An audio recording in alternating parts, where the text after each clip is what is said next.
Hello everyone, how are you all doing? This is once again your one and only Rain Villasphere, and welcome to my channel. So for today, we are actually heading out to a cottage down in Scugog, Ontario, and I thought, well, if I'm gonna go to a cottage, why not make a video about the different types of rural properties? So if you want to learn more about rural properties, keep on watching. Are you ready? Here we go!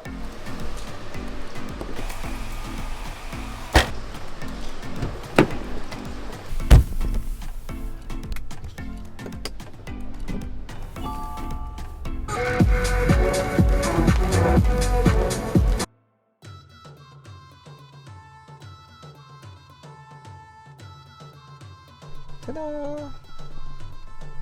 And here we are at the cottage. Just as I promised, I will be talking about the 5 different types of rural properties here in Ontario. So what is even the appeal of living or visiting a rural area? Rural communities are smaller than urban cities, the population tends to be smaller, and neighbors tend to know each other better. In terms of economic drive, agriculture and associated businesses are the main fundamental occupations in a rural location. People who want to have a quieter or less complicated lifestyle tend to live in rural properties. These types of people usually prefer a slower pace of life, and they also enjoy nature. I am one with nature.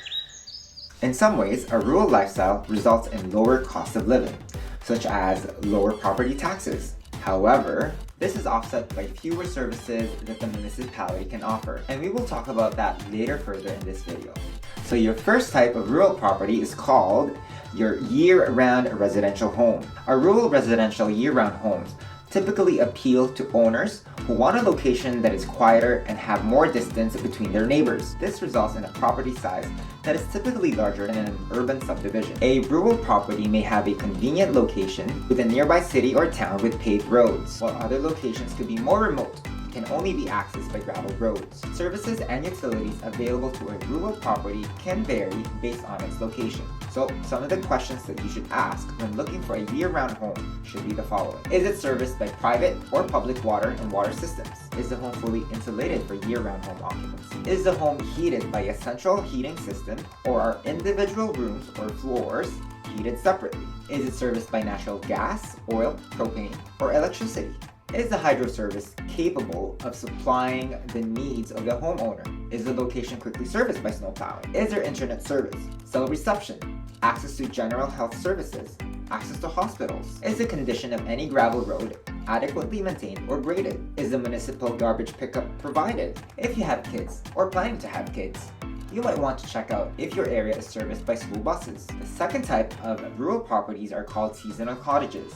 Seasonal cottages are a popular type of rural property, and these are characterized by non-winterized structures, usually used during the summer months, during May to October. Because of access issues during winter, using these cottages throughout the year would be impossible or unrealistic. Due to the rural and isolating setting, a seasonal cottage will be serviced by a private well and septic system. Other cottages have a lake or river water supplies, which are common in areas where drilling wells are a challenge due to its location. The third rural property type are your year-round or seasonal waterfront properties.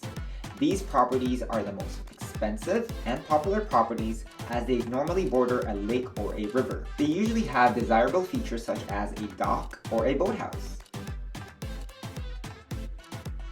Two concerns with waterfront properties are erosion and flooding. Changing water levels can also be problematic for water-related activities such as boating. The fourth rural property type are your hobby farms.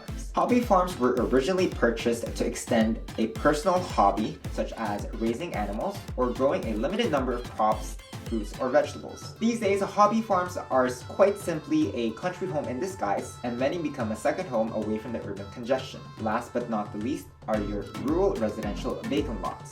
As the name suggests, they are simply vacant lots and are usually for people who want to build a bigger home with a bigger lot. These lots are typically larger than what we usually find in urban subdivisions. They may also offer different features such as a wooded area or a stream, and may provide increased privacy as development is less dense and neighbors can be distances apart. So there you have it, folks. I hope this video gave you a better idea of the different types of rural properties here in Ontario. If you enjoyed watching this video, feel free to share, like, and subscribe. Thank you and have a great day. Ciao!